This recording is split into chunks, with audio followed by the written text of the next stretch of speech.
Reaction mechanism.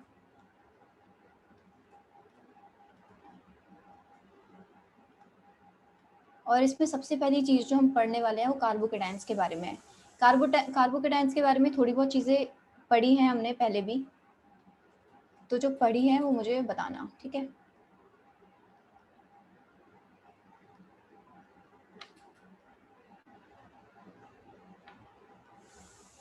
सी लगा तो are लगा देते हैं, आर कह देती हूँ मैं इसको, आर।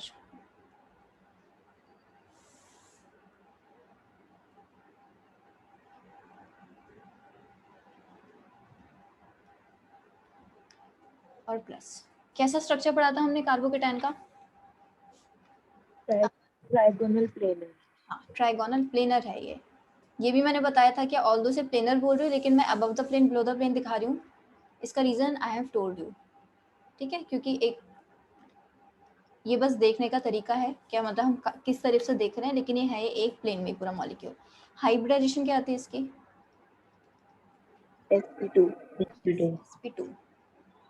और ठीक है, इसमें टोटल नंबर ऑफ इलेक्ट्रॉन्स कितने होते हैं? 6 इलेक्ट्रॉन।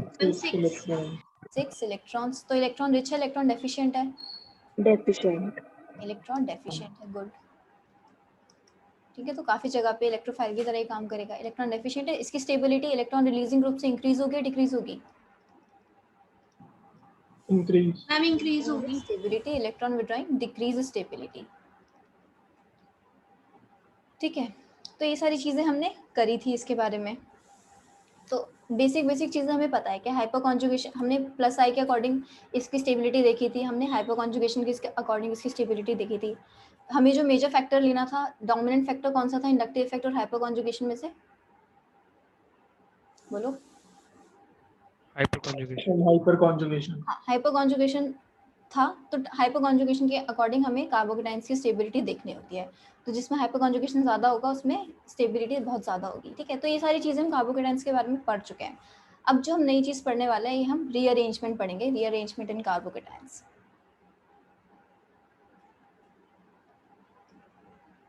नेक्स्ट से शुरू करते हैं।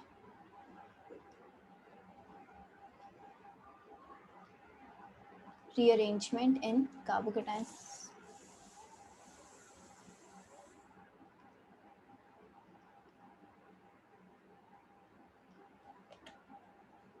चलो, इससे पहले कुछ चलो चीज़ एक बता दो मुझे ज़रा। CH2 पॉजिटिव,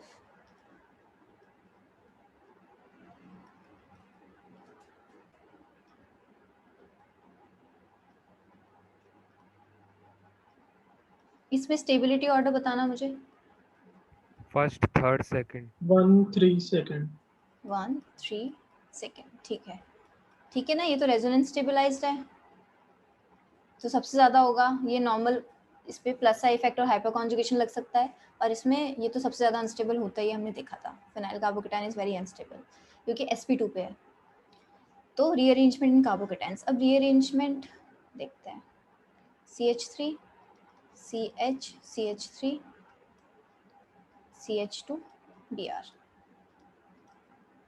इसमें जब हमने डाइल्यूट NaOH डाला तो हमें दो प्रोडक्ट्स मिले, CH3 CH CH3 CH2OH।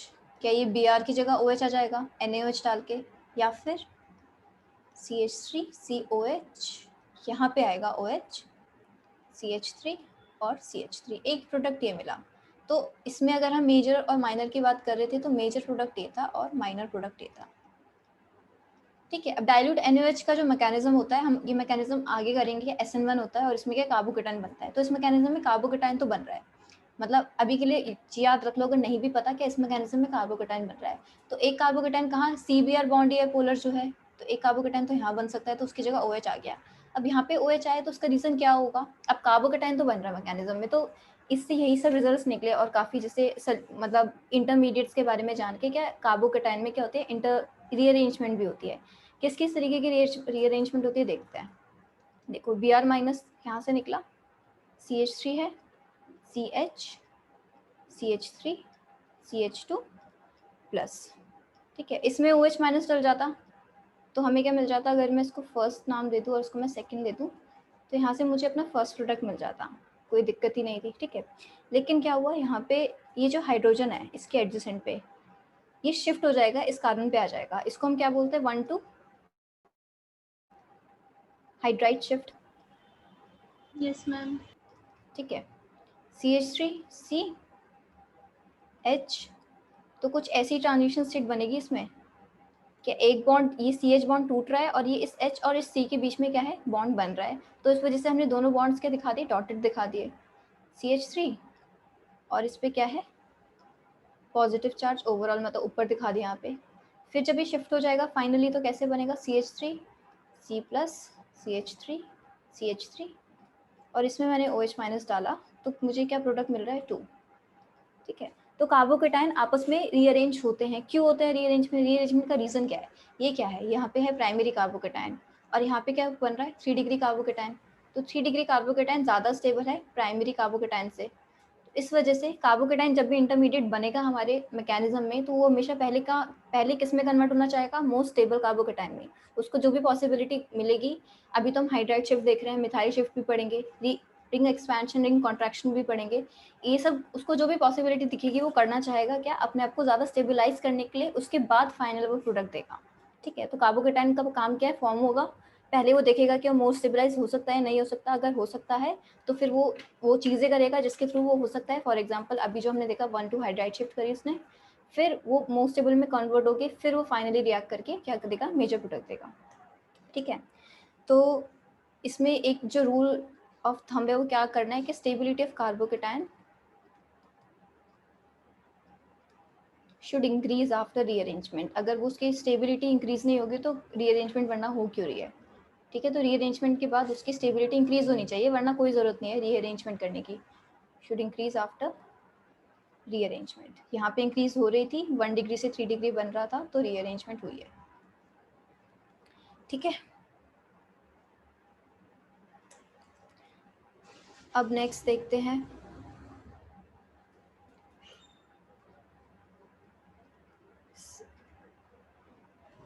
Types of shift.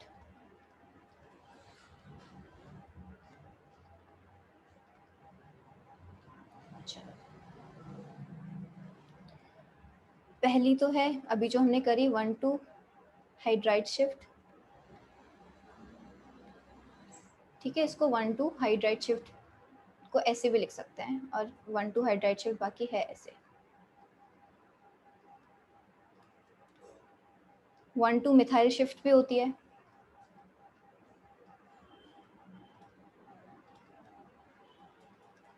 One two methyl shift हम शॉर्ट फॉर्म्स में ऐसे लिखेंगे। ठीक है, 1,2 फिनाइल शिफ्ट,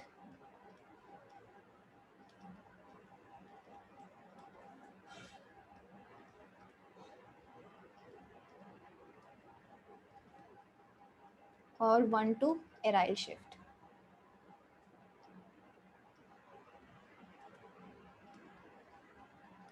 इसको मैं AR लिख देती हूँ।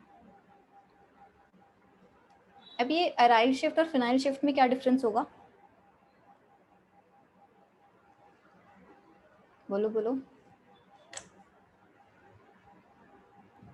हम इसमें CH3 पे नेगेटिव होगा, फिनाइल पे, फिनाइल के CH3 पे नेगेटिव। वो तो बेंजाइल होता है, फिनाइल की CH3,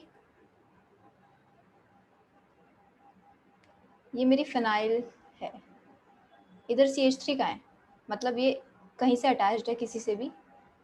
ये तो सारे कार्बन्स कैसे हैं, sp2 है। देखो फिनाइल और एलाइल में क्या है, फिनाइल में सिर्फ ये है, ठीक है, ऐसी रिंग होगी जो शिफ्ट करेगी, इसको हम फिनाइल रिंग सिंपली इसको बोलते हैं। एराइल में क्या होगा, कोई भी एरोमेटिक रिंग हो सकती है जो शिफ्ट करेगी। ठीक है, एराइल एरोमेटिक से आया है, जैसे फिनाइल बेंजीन से आया, ऐसे एराइल एरोमेटिक से आया, तो कोई भी एरोमेटिक रिंग हो सकती है। अब एरोमेटिक रिंग जरूरी थोड़ी कि बेंजीन रिंग ही हो, तो कोई भी रिंग हो सकती है। ठीक है, तो ये उसके अकॉर्डिंग है।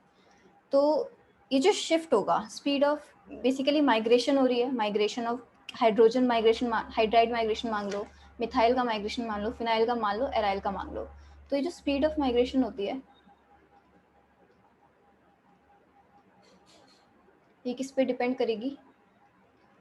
Migratory aptitude. जिसका माइग्रेटरी एप्टीट्यूड सबसे ज़्यादा होगा वो सबसे पहले माइग्रेट कर जाएगा।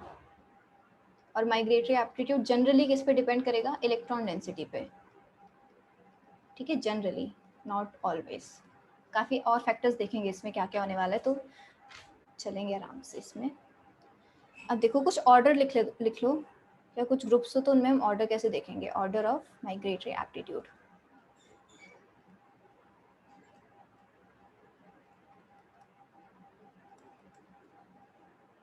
H नेगेटिव सबसे पहले करेगा। H नेगेटिव सबसे ज़्यादा माइग्रेशन शो करने वाला है, H नेगेटिव।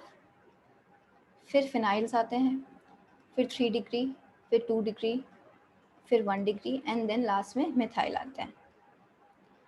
ठीक है, अच्छा ये ऑर्डर कब, हमेशा ज़रूरी नहीं है कि ऑर्डर क्या हो, स्ट्रिक्टली फॉलोड हो। ये जो ऑर्डर है ये ज़रूरी नहीं स्ट्रिक्टली फॉलोड हो। ये कब स्ट्रिक्टली फॉलोड होगा? जब हमारा जो कार्बोकटायन है वो किस में बन रहा है, जब हमारी जो माइग्रेशन हो रही है बेसिकली किस में हो रही है, हमारे स्लोएस्ट स्टेप में हो रही है। जो कार्बोकटायन फॉर्मेशन हो रही है उसमें स्लोएस्ट स्टेप में हो रही है। अगर किसी फास्ट स्टेप में माइग्रेशन करनी पड़ जाए तो उस केस में क्या होगा, ये स्ट्रिक्टली फॉलोड नहीं होगा। तो यहाँ पे एक पॉइंट बना के लिख लो, this order is not strictly followed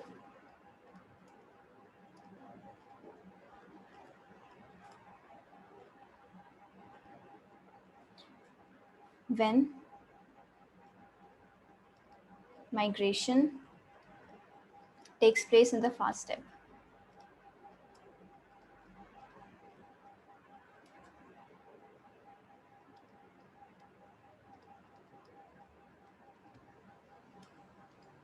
But when migration takes place in RDS, RDS is rate determining step, then this order is strictly followed.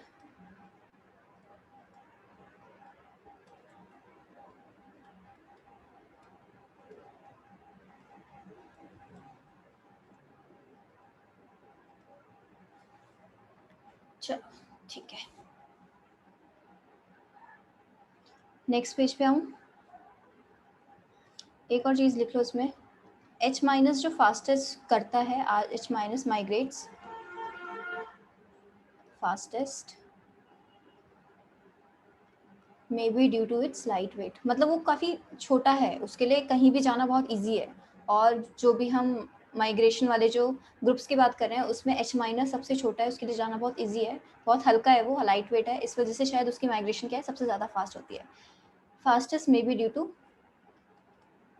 It's light weight. काफ़ी चीज़ें ऐसी लगेंगी केमिस्ट्री में क्या जिसका हमें हमारे पास एकदम एग्जैक्ट आंसर नहीं है। उसमें साइंटिस्ट भी क्या मे बी में वो कुड भी में बात करते क्या ये पॉसिबल रीज़न हो सकता है, ज़रूरी नहीं है कि ये सारा रीज़न हो, और रिसर्च तो एवर चेंजिंग है ही। ठीक है, तो इसका भी रीज़न ये है कि शायद इसका रीज़न H माइनस का हो कि लाइट वेट की वजह से उसका सबसे ज़्यादा है। ठीक है, नेक्स्ट पे आते हैं। अब देखते हैं एक एग्जांपल हम मिथाइल शिफ्ट का, CH3 CCH3 CCH3 CH2+। अब मिथाइल शिफ्ट कब होगी? जब उसके पास हाइड्रोजन नहीं है। अगर यहाँ पे इस किसी भी इस कारण पे क्या होता, हाइड्रोजन होता, तो हाइड्रोजन की शिफ्ट ऑब्वियसली फास्ट है तो वो हो जाती। लेकिन यहाँ पे हाइड्रोजन नहीं है, मिथाइल है, तो यहाँ पे उसको मजबूरन क्या अपनी स्टेबिलिटी बढ़ाने के लिए मिथाइल शिफ्ट करनी पड़ेगी। ठीक है, तो 1 to methyl shift.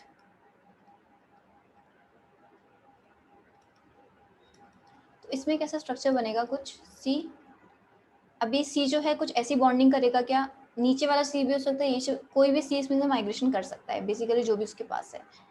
C CH3 ऐसा कुछ स्ट्रक्चर होगा, CH2 और यहाँ पे CH3 है।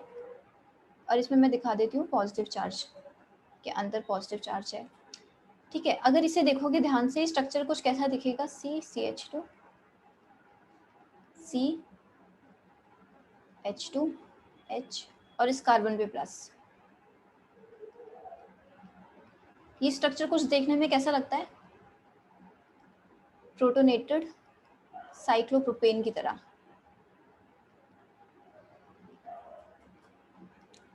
लग रहा है देखने में कि अगर प्रोटोनेटेड साइक्लोप्रोपेन कैसा होता, कुछ ऐसा होता, मतलब मान लो CH2 है, सी नॉर्मल साइक्लोप्रोपेन CH2 है, H की जगह कोई भी ग्रुप्स हो सकते हैं। अगर मैं इसे प्रोटोनेटेड बनाऊंगी, मैंने किसी भी कार्बन पे एक एक्स्ट्रा H लगा दिया तो उस पर क्या आ गया प्लस, ठीक है। तो बेसिकली कुछ उसकी तरह दिखती है, जो ये इसकी जो ट्रांजिशन स्टेट होगी ये कुछ प्रोटोनेटेड साइक्लोप्रोपेन की तरह दिखेगी, ठीक है। और ये बॉन्ड जैसे डैश ही होंगे।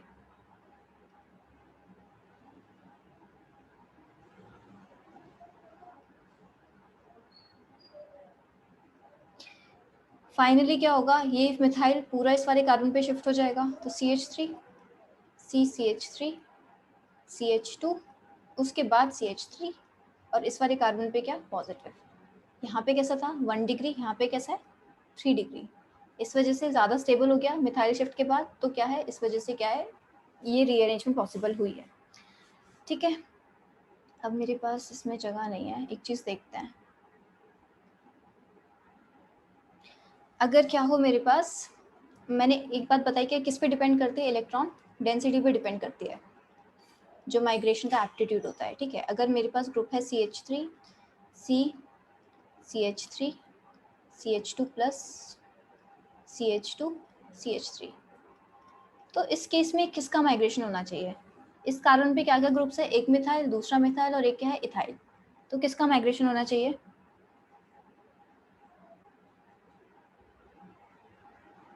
इथाइल। किसका, इथाइल। इथाइल। हाँ इधर इथाइल का होगा, क्योंकि इलेक्ट्रॉन डेंसिटी किस पे ज़्यादा है CH2 CH3 पे। और एक और रीज़न देखते हैं, अभी पहले हम ट्रांजिशन स्टेट बना के देखते हैं। ट्रांजिशन स्टेट में क्या होगा, अगर हम इथाइल का करें यहाँ पे CH3 CH3 CH2 CH2, अब यहाँ पे H ना होगी, यहाँ पे क्या है CH3 है और इस पे मान लो ये पॉजिटिव चार्ज है, ठीक है।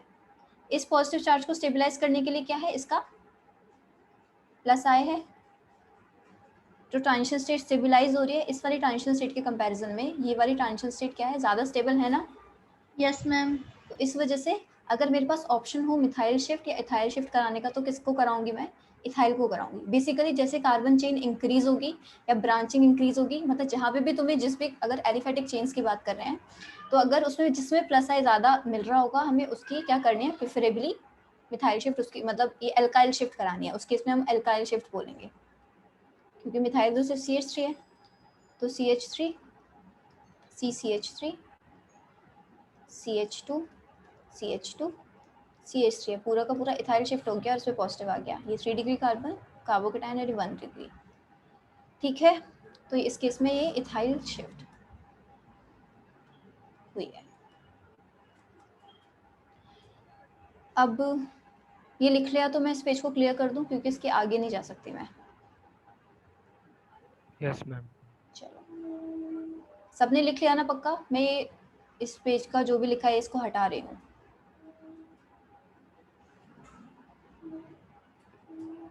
चलो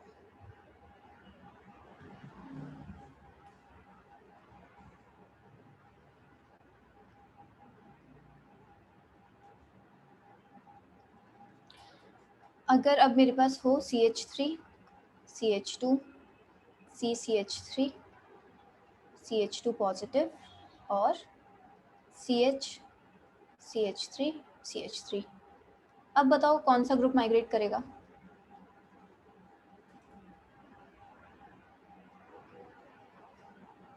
पहले तो मुझे इस ग्रुप का नाम बता दो। बता चुकी हूँ मैं पहले, क्या इस वाले ग्रुप का नाम क्या होता है। आइसोप्रोपाइल। Isopropyl group group. का नाम है आइसोप्रोपाइल। अब बताओ कौन सा ग्रुप माइग्रेट करेगा।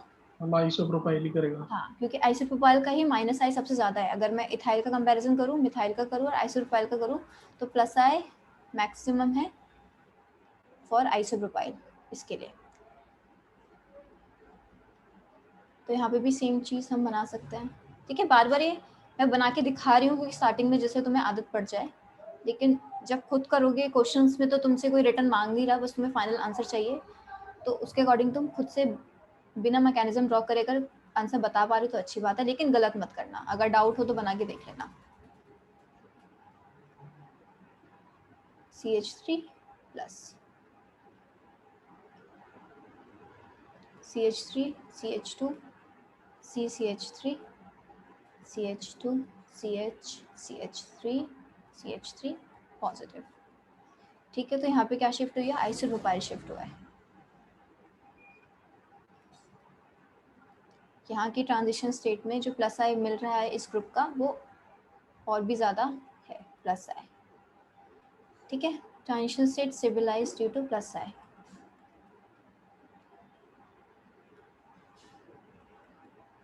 Of isopropyl.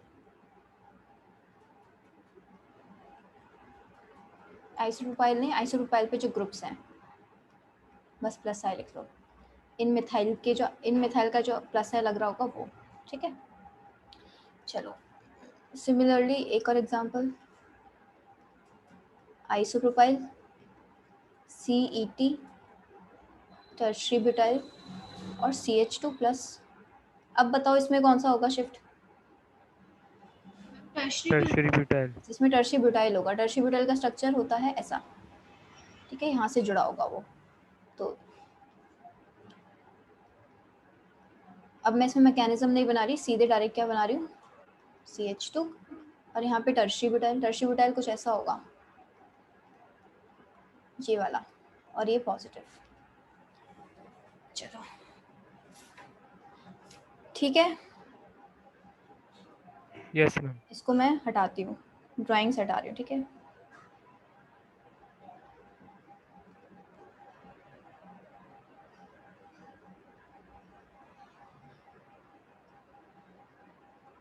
एक और अब देखते हैं इसमें।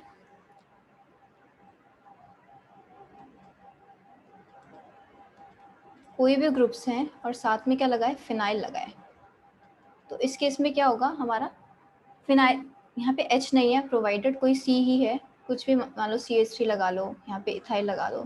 तो इस केस में क्या होगा, जो हमारा शिफ्ट करेगा वो फिनाइल शिफ्ट करेगा, क्योंकि हमने देखा था, हमने जब ऑर्डर लिखा था पहले अपने ऑर्डर में ही हमने क्या देखा था कि फिनाइल शिफ्ट ज़्यादा है एज कम्पेयर टू एलिफेटिक में जो भी हो। ठीक है, तो हमें फिनाइल शिफ्ट करेगा। अब यहाँ पे हम थोड़ा ट्रांजिशन स्टेट बना के क्या थोड़ा रीजन भी देखेंगे क्यों शिफ्ट करेगा वो। CH3 ET CH2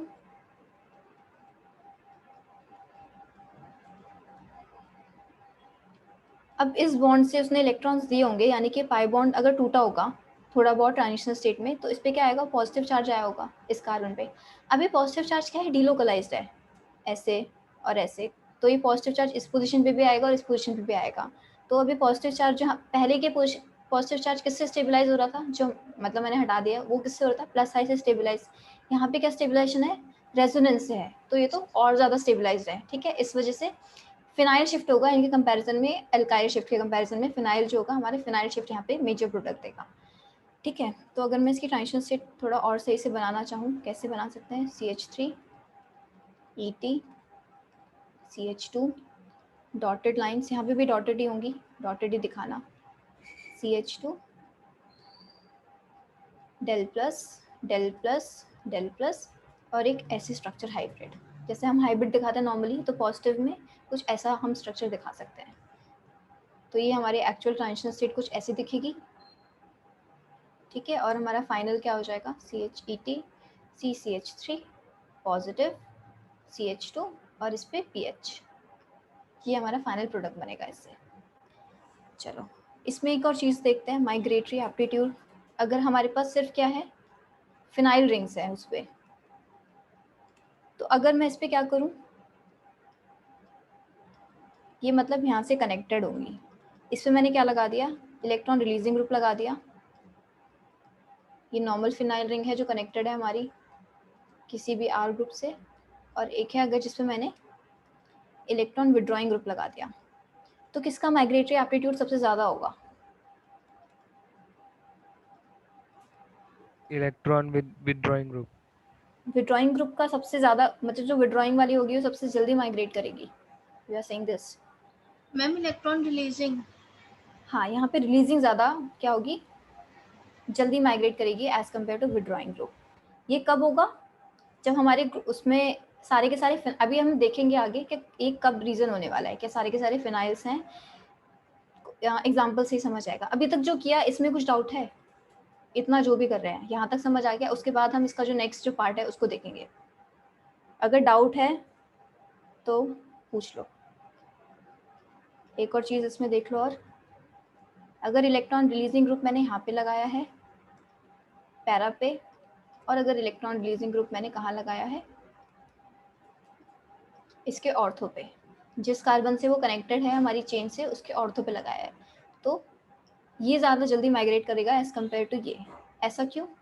यहाँ पे क्या जाता है, स्टेरिक हिंड्रेंस आ जाती है इसके और इसके बीच में, तो ये एक फैक्टर है जो अफेक्ट करता है माइग्रेशन को। ठीक है, इतने में देख लो, क्या इतने में नहीं डाउट होना चाहिए किसी को?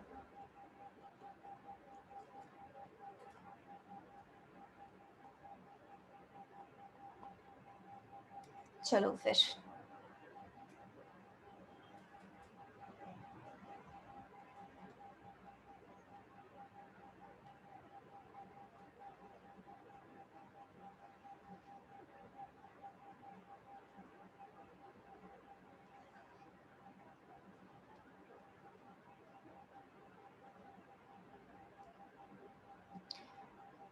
अब एक्सपेरिमेंटल डाटा के अकॉर्डिंग एक ऑर्डर लिख लो फिनाइल के लिए। अभी तो हमने वही देखा इलेक्ट्रॉन रिलीजिंग इलेक्ट्रॉन विड्रॉइंग में, अब एक बार एक्चुअल ग्रुप्स के अकॉर्डिंग देख लो जो जनरली पूछे जाते हैं। इसको मिथाइल मत मानना, ये वो है कि जिससे कनेक्टेड है, ठीक है। CH3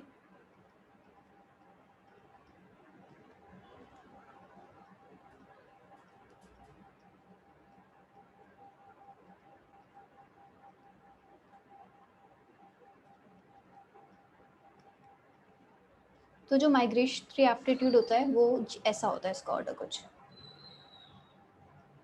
तो बेसिकली जो इलेक्ट्रॉन डेंसिटी बढ़ा रहे हैं ग्रुप्स, इलेक्ट्रॉन रिलीजिंग ग्रुप्स, हमने पहले ही देखा था कि किस पे डिपेंड करे, इलेक्ट्रॉन डेंसिटी पे। तो रिलीजिंग ग्रुप्स क्या बढ़ा रहे हैं, इलेक्ट्रॉन डेंसिटी बढ़ा रहे हैं, तो इस वजह से उनका माइग्रेटरी एप्टीट्यूड भी क्या बढ़ रहा है, इंक्रीज हो रहा है। तो OCH3 सबसे अच्छे से दे रहा है, प्लस M से भी दे रहा है, प्लस M से दे रहा है, तो इस वजह से सबसे अच्छे से दे रहा है। ये हाइपोकॉन्जुगेशन से दे रहा है, ठीक है। फिर ये नॉर्मल फिनाइल है, ये क्या है, ये -I शो कर रहा है। और यहाँ पे ऑल्दो प्लस M शो करता है, लेकिन यहाँ पे क्या फैक्टर आ रहा था, यहाँ पे स्टेरिक हिंड्रेंस का फैक्टर आ रहा था। तो एक स्टेरिक हिंड्रेंस होने से देख रहे हो कितना बड़ा इफेक्ट पड़ा कि ये क्लोरो वाले जिसपे क्लोरीन लगाए बेंजीनिंग, उससे भी कम इसका क्या हो गया, माइग्रेटरी एप्टीट्यूड हो गया। तो ये order please remember.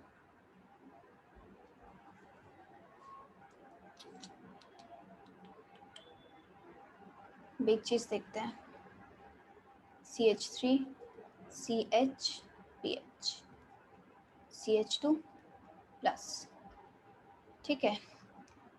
H- shift, अगर मैंने हाइड्राइड शिफ्ट कराई तो मेरा प्रोडक्ट कैसा बनेगा, CPH CH3 पॉजिटिव। मैं मिथाइल शिफ्ट भी करा सकती हूँ, ठीक है, यहीं पे मैं मिथाइल शिफ्ट कराती हूँ। CH CH2 CH3, इस पे PH है और इसी पे पॉजिटिव चार्ज है, और मैं मतलब इसी प्रोडक्ट के साथ क्या करा सकती हूँ, फिनाइल शिफ्ट भी करा सकती हूँ। तो CH3 CH CH2 PH positive, ठीक है। तो अगर मैं 1 2 और 3 की बात करूं तो सबसे ज़्यादा स्टेबल कार्बोकेटाइन कौन है? Ma'am first. हाँ, सबसे ज़्यादा स्टेबल कार्बोकेटाइन फर्स्ट है, फर्स्ट सबसे ज़्यादा, फिर सेकंड, फिर थर्ड। हमें वैसे इस ऑर्डर का कुछ नहीं करना, लेकिन बस मैं ये बता रही हूँ कि हमारा फर्स्ट सबसे ज़्यादा क्या है, मोस्ट स्टेबल कार्बोकेटाइन है, ठीक है। और ये तीनों ग्रुप्स क्या है, तीनों ग्रुप्स का नेचर क्या है, अलग है। मिथाइल प्लस आई से देता है, ये रेजोनेंस से देता है, और ये तो नॉर्मल H+ है, इसके पास कुछ नहीं देने के लिए। ये बस अपने लाइट वेट की वजह से इजीली माइग्रेट करता है, इस वजह से फास्ट होती है, ठीक है। तो ये तीनों जो ग्रुप्स हैं अलग अलग नेचर के हैं। तो इस केस में हम क्या देखेंगे, क्या हमारा कार्बोकेटाइन कौन स्टेबल बन रहा है, जो कि हमने ऑर्डर पहले ही पढ़ा था, जो मैं हटा दिया है। जो ऑर्डर हमने पहले ही पढ़ा था, H- सबसे ज़्यादा है, फिर PH- सबसे ज़्यादा है, लेकिन और उसके बाद अल्काइल शिफ्ट आ रहा था। लेकिन यहाँ पे क्या हुआ, यहाँ पे सॉरी, हाँ, यहाँ पे क्या हुआ, यहाँ पे हमारे पास H भी है, यहाँ पे हमारे पास CH3 भी है, और यहाँ पे हमारे पास क्या है, PH भी है। है ना। लेकिन हमारे सबसे स्टेबल कार्बोकेटाइन किससे बन रहा है, ये। और हमारे यहाँ पे रीअरेंजमेंट भी ये वाली होगी, ये वाली रीअरेंजमेंट नहीं होगी, ये वाली रीअरेंजमेंट भी नहीं होगी। क्यों? क्योंकि जब भी अलग अलग नेचर के होते हैं हमारे सारे के सारे, क्या है, अलग अलग नेचर के हो रहे हैं। यहाँ पे पीएच रेजोनेंस भी दे रहा है, यहाँ पे प्लस आई हो गया, एच हो गया, अलग नेचर होगा तो हमें क्या देखना है, हमें देखना है स्टेबिलिटी ऑफ कार्बोकेटाइन जो हमारी फाइनल प्रोडक्ट में बन रही है। अगर हम नेक्स्ट देखें सी, ये अभी देख लो, अभी टाइम कम है, ऑलमोस्ट हो गया है। नेक्स्ट क्लास में एक बार थोड़ा इसको मैं थोड़ा और सही से कराऊंगी, वरना तुम लोगों को ये चीज़ समझ नहीं आएगी। ये चीज़ थोड़ी टाइम टेकिंग है। OMe NO2 CH2+। अब ये क्या है, ऑलमोस्ट सारे क्या है, सेम नेचर के हैं, सारे के सारे कैसे स्टेबलाइज कर रहे हैं, रेजोनेंस के अकॉर्डिंग स्टेबलाइज कर रहे हैं। तो यहाँ पे क्या, यहाँ पे शिफ्ट जो होती है वो होती है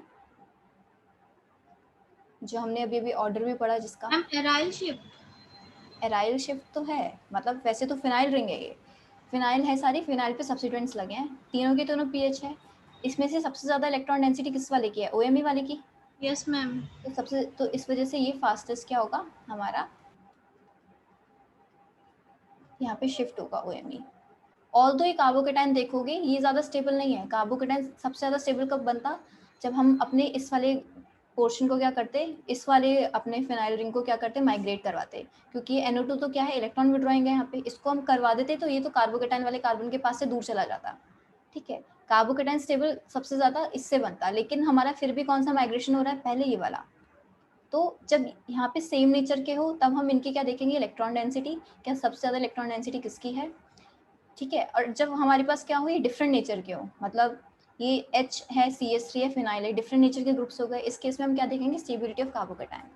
ठीक है, जो हमने सबसे पहले ऑर्डर लिखा था कि H- ज़्यादा है, PH-, फिर उसके बाद जो भी थे, उसके बाद उसमें उसमें वो इलेक्ट्रॉन डेंसिटी के बेसिस पे ऑर्डर था थोड़ा बहुत जो भी था, लेकिन वो यहाँ पे फॉलो नहीं हो रहा। यहाँ पे क्योंकि अलग नेचर के हैं तो हमने स्टेबिलिटी ऑफ कार्बोकेटाइन देखा। अगर सेम नेचर के होंगे तो हम क्या देखेंगे अपना, क्या कौन सी किसकी माइग्रेटरी एप्टीट्यूड सबसे ज़्यादा है अकॉर्डिंग टू इलेक्ट्रॉन डेंसिटी। इन तीनों में कंपेयर करेंगे तो किसका ज़्यादा है, ये इसका, इस वजह से इसने किया। ये चीज़ मैं एक बार नेक्स्ट क्लास में फिर से बताऊंगी, क्योंकि मुझे लगता है डाउट्स होंगे और होंगी। ठीक है, तो नेक्स्ट क्लास में फिर से करेंगे, लेकिन एक बार ये कार्बोकेटाइन वाला पार्ट, माइग्रेशन वाला पार्ट पढ़ के आना, जिससे तुम्हें क्या हो, माइग्रेटरी एप्टीट्यूड के जो ऑर्डर्स हैं वो याद रहें, क्योंकि उस वो वाले जो ऑर्डर्स हैं वो काम आने वाले हैं। ठीक है, वो चीज़ पढ़ के आना। Now you can leave this class, और कोई डाउट्स हो तो पूछ लो।